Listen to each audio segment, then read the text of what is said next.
Welcome to TS24 news.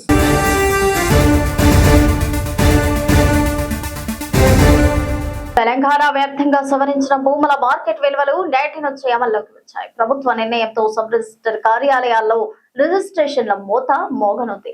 వ్యవసాయ భూముల విలువలను ఏకంగా 50 నుంచి 100% వరకు పెంచేయడంతో రియల్ ఎస్టేట్ సరికొత్త అధ్యాయం మొదలైంది. ORR పరిధిలో పాటు కోకాపేట, రాయదుర్గం వంటి ఏరియాల్లో రేట్లు భారీగా పెరిగాయి. తెలంగాణ వ్యాప్తంగా సవరించిన భూముల మార్కెట్ విలువలు నేటి నుంచే అమల్లోకి వచ్చాయి. ప్రభుత్వ నిర్ణయంతో సబ్ రిజిస్టర్ కార్యాలయంలో రిజిస్ట్రేషన్ల మోత మోగనుంది. వ్యవసాయ భూముల విలువలను ఏకంగా 50 నుంచి 100% వరకు పెంచేయడంతో రియల్ ఎస్టేట్ సరికొత్త అధ్యాయం మొదలైంది. ORR పరిధితో పాటు కోకాపేట, రాయదుర్గం వంటి ఏరియాల్లో రేట్లు భారీగా పెరిగాయి.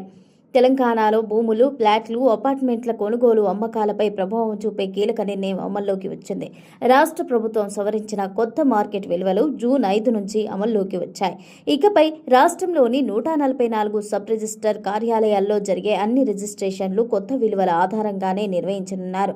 ప్రభుత్వం వ్యవసాయ భూముల మార్కెట్ విలువలను 50 నుంచి 100% వరకు పెంచింది. ఫ్లాట్ల విలువల్లో కూడా భారీ మార్పులు చేసింది.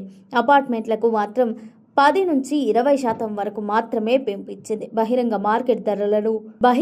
మార్కెట్ ధరలకు ప్రభుత్వ మార్కెట్ విలువలకు మధ్య ఉన్న వ్యత్యాసాన్ని తగ్గించడమే ఈ నిర్ణయం వెనుక ప్రధాన ఉద్దేశంగా అధికారులు చెబుతున్నారు. రాష్ట్రంలో ఎకరాకు కనిష్ట మార్కెట్ విలువ గతంలో 1.75 లక్షలు ఉండగా ఇప్పుడు 2.75 లక్షలుగా పెరిగింది. గరిష్ట మార్కెట్ విలువ మాత్రం హైదరాబాద్, బేగంపేట ప్రాంతంలో ఎకరాకు 35.29 కోట్లుగానే కొనసాగుతోంది.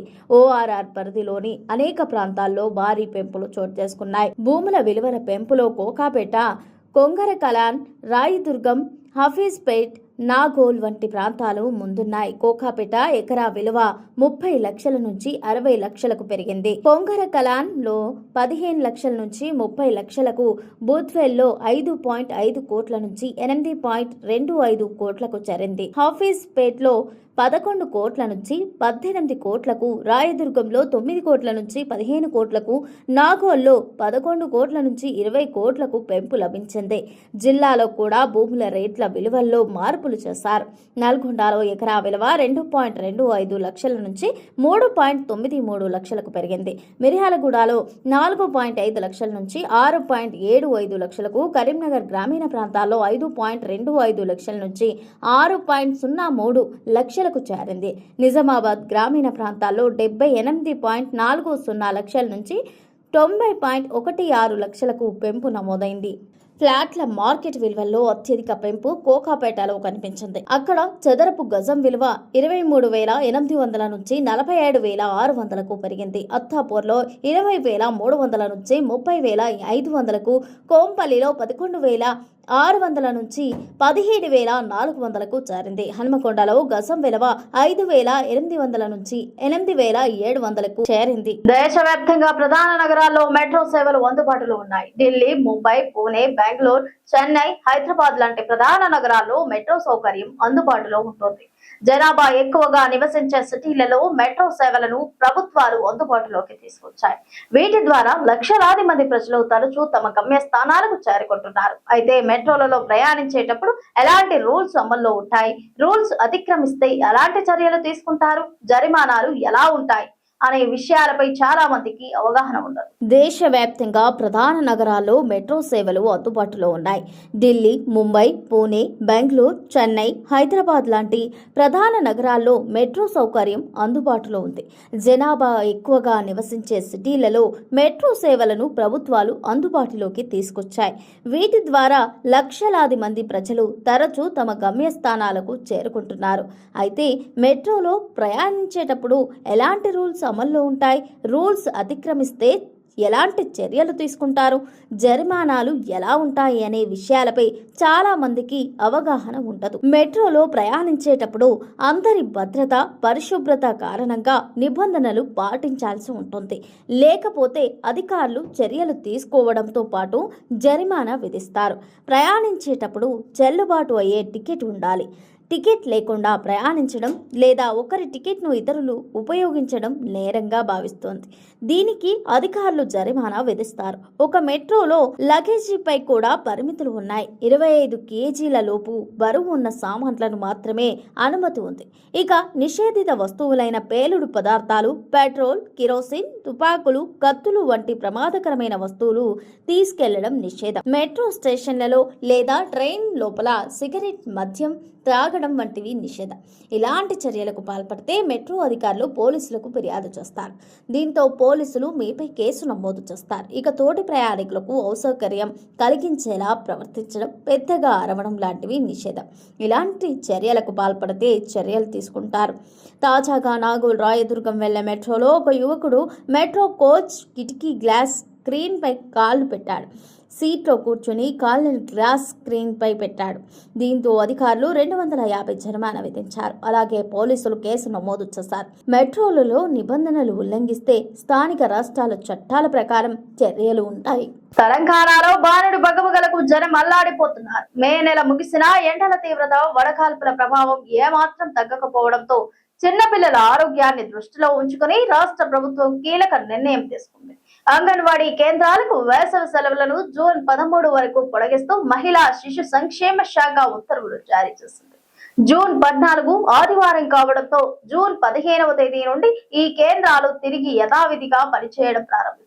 తెలంగాణలో బాణుడి పగపగలకు జనం అల్లాడిపోతున్నారు. మే నెల ముగిసిన ఎండల తీవ్రత, వడగాల్పుల ప్రభావం ఏమాత్రం తగ్గకపోవడంతో చిన్నపిల్లల ఆరోగ్యాన్ని దృష్టిలో ఉంచుకుని రాష్ట్ర ప్రభుత్వం కీలక నిర్ణయం తీసుకుంది. అంగన్వాడీ కేంద్రాలకు వేసవి సెలవులను జూన్ 13 వరకు పొడిగిస్తూ మహిళా శిశు సంక్షేమ శాఖ ఉత్తర్వులు జారీ చేసింది. జూన్ 14న ఆదివారం కావడంతో జూన్ 15వ తేదీ నుండి ఈ కేంద్రాలు తిరిగి యథావిధిగా పనిచేయడం ప్రారంభిస్తాయి. నిజానికి ముందస్తు ప్రణాళిక ప్రకారం జూన్ 2వ తేదీ నుంచే అంగన్వాడీలను పునఃప్రారంభించాలని ప్రభుత్వం భావించింది. అయితే ఉష్ణోగ్రతలు 45 డిగ్రీల సెల్సియస్ దాటుతుండటంతో 3 నుండి 6 ఏళ్లలోపు చిన్నారులు వడదెబ్బ, డిహైడ్రేషన్ బారిన పడే ప్రమాదం ఉందని తల్లిదండ్రులు ఆందోళన వ్యక్తం చేశారు. దాంతో విద్యా సంస్థల తరహాలోనే అంగన్వాడీలను కూడా జూన్ 14 వరకు మూసి ఉంచాలని మంత్రి సీతక్క ఆదేశాలు జారీ చేశారు. ఈ సెలవుల పొడిగింపు కేవలం చిన్నపిల్లల రాకకు మాత్రమే వర్తిస్తోందని ప్రభుత్వం స్పష్టం చేసింది. అంగన్వాడీ కేంద్రాల ద్వారా గర్భిణీలు, బాలింతలకు అందే పౌష్టికాహారం, నిత్యావసరాల పంపిణీకి ఎలాంటి ఆటంకం కలగకుండా అధికారులు ప్రత్యామ్నాయ చర్యలు చేపట్టనున్నారు. తీవ్రమైన ఎండల నేపథ్యంలో చిన్నపిల్లల రక్షణ కోసం ప్రభుత్వం తీసుకున్న ఈ సముచిత నిర్ణయం పట్ల చిన్నారుల తల్లిదండ్రులు హర్షం వ్యక్తం చేస్తున్నారు. తెలంగాణలో భూముల మార్కెట్ విలువలు భారీగా పెరగనున్నట్లు రాష్ట్ర రెవెన్యూ శాఖ మంత్రి పొంగులేటి శ్రీనివాస్ రెడ్డి వెల్లడించారు. హైదరాబాద్ సచివాలయంలో జరిగిన విలేకరుల సమావేశంలో ఆయన ఈ సంచలన వివరాలను ప్రకటించారు. తెలంగాణలో భూముల మార్కెట్ విలువలు శుక్రవారం నుండి భారీగా పెరగనున్నట్లు రాష్ట్ర రెవెన్యూ శాఖ మంత్రి పొంగులేటి శ్రీనివాస్ రెడ్డి వెల్లడించారు. హైదరాబాద్ సచివాలయంలో జరిగిన విలేకరుల సమావేశంలో ఆయన ఈ సంచలన వివరాలను ప్రకటించారు. ప్రాంతాల డిమాండ్ను బట్టి భూముల ధరలు 50 నుండి 100% వరకు పెరుగుతాయని, ముఖ్యంగా ప్రైమ్ ఏరియాలో ఈ పెంపు 100%గా ఉంటుందని స్పష్టం చేశారు.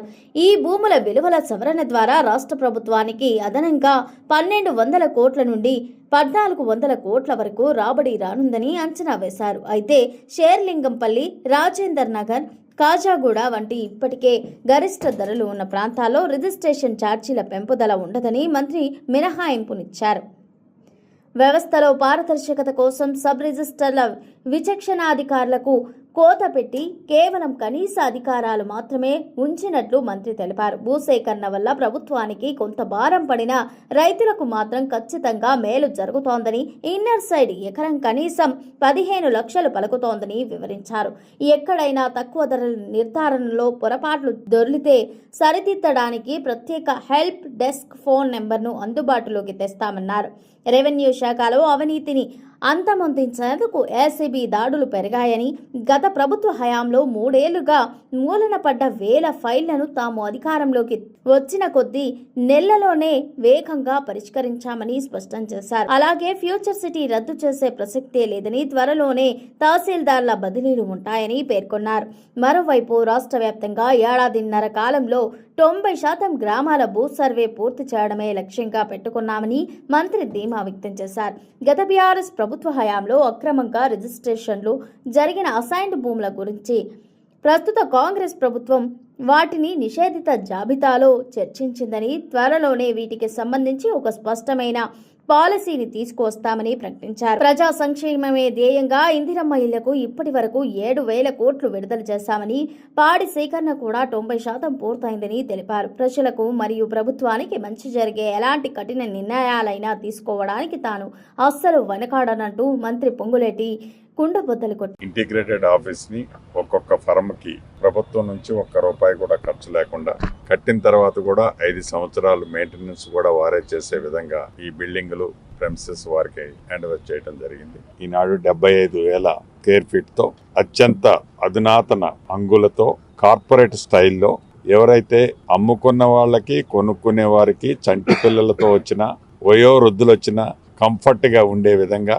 ఇంక్లూడింగ్ ఆల్ ఫెసిలిటీస్ క్రియేట్ చేస్తూ ఈ సబ్ రిజిస్టార్ ఆఫీసు ఈ డిసెంబర్ లోపే, ఈ ఇయర్ లో క్యాలెండర్ మారే లోపే దీన్ని కంప్లీట్ చేయాలని టాప్ ప్రయారిటీగా నిర్ణయించుకున్నాం. ఇప్పటి వరకు ఎండ దెబ్బకు ఉక్కిరి బిక్కిరి అవుతున్న ప్రజలకు వ్యవసాయ పనులు ప్రారంభించడానికి సిద్ధమైన రైతులకు వాతావరణ శాఖ చల్లని కబురు చెప్పింది.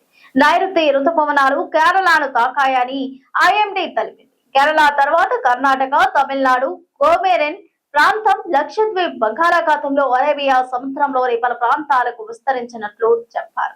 ఇప్పటి వరకు ఎండల దెబ్బకు ఉక్కిరిబిక్కిరి అవుతున్న ప్రజలకు వ్యవసాయ పనులు ప్రారంభించడానికి సిద్ధమైన రైతులకు వాతావరణ శాఖ చల్లని కబురు చెప్పింది.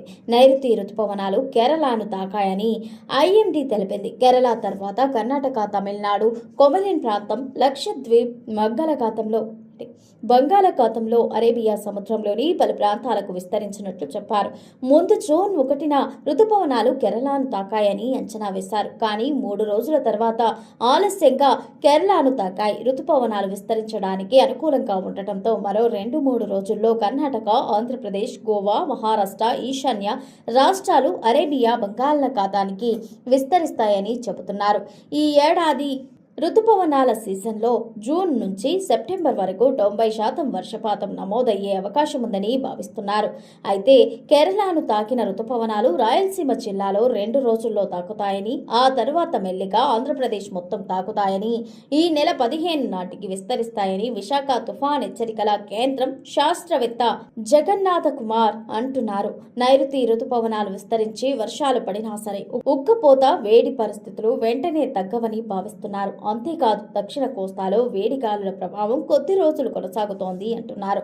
మరోవైపు ఏపీలో ఉపరితల ఆవర్తనం ప్రభావంతో వర్షాలు పడుతున్నాయి. ఇవాళ కాకినాడ, తూర్పు గోదావరి, పోలవరం, ఏలూరు, కృష్ణా, ఎన్టీఆర్, గుంటూరు జిల్లాల్లో అక్కడక్కడ పిడుగులతో కూడిన తేలికపాటి నుంచి మోస్తారు వర్షాలు కురిసే అవకాశం ఉంది. రాష్ట్రంలోని మిగిలిన జిల్లాల్లో కూడా అక్కడక్కడ పిడుగులతో కూడిన తేలికపాటి వర్షాలు ఇవాళ మన్యం, పోలవరం, ఏలూరు జిల్లాలోని కొన్ని చోట్ల 42 నుంచి 43 డిగ్రీల మధ్య ఉష్ణోగ్రతలు రికార్డయ్యే అవకాశం ఉంది. రాయలసీమ జిల్లాలో శనివారం నుంచి తేలికపాటి నుంచి మోస్తారు వర్షాలు కురిసే అవకాశం కనబడుతోంది. శనివారం నుంచి తేలికపాటి నుంచి మోస్తారు వర్షాలు కురిసే అవకాశం ఉందని ఏపీ విపత్తుల శాఖ తెలిపింది. అలాగే కేరళం అంతటా నైరుతి రుతుపవనాలు విస్తరించాయని, రుతుపవనాల దక్షిణ తమిళనాడులో కొన్ని ప్రాంతాలను తాకాయని కూడా ఓ ప్రకటన చేసింది. ఈ నెలలోనే 1,597 పోస్టుల భర్తీకి టీజీపీఎస్సీ చర్యలు ప్రారంభించినట్టు తెలుస్తోంది. ఉద్యోగాల భర్తీకి సంబంధించిన ఫైల్ను సీఎం రేవంత్ రెడ్డి ఆమోదించడంతో పాటు ఉద్యోగ నియామకాల బోర్డు త్వరలోనే అందుకు సంబంధించిన నోటిఫికేషన్ విడుదల చేయనున్నట్టు తెలుస్తోంది. తెలంగాణ ప్రభుత్వం కీలక నిర్ణయం తీసుకుంది. రాష్ట్రంలో భారీ సంఖ్యలో ప్రభుత్వ ఉద్యోగాల భర్తీకి నిర్ణయించింది. ఇప్పటికే 2 శాఖల్లో 290 పోస్టుల భర్తీ కోసం Telangana public service commission notification విడుదల చేసిన విషయం తెలిసిందే. తెలంగాణ ఆవిర్భావ దినోత్సవం వేడుకల్లో పాల్గొన్న సీఎం రేవంత్ రెడ్డి ప్రభుత్వ ఉద్యోగాల భర్తీపై కీలక ప్రకటన చేశారు. 1,800 ఉద్యోగాల భర్తీకి చర్యలు తీసుకుంటున్నట్లు, ఈ నెలలో ఇందుకు సంబంధించిన నోటిఫికేషన్లు విడుదల అవుతాయని చెప్పారు.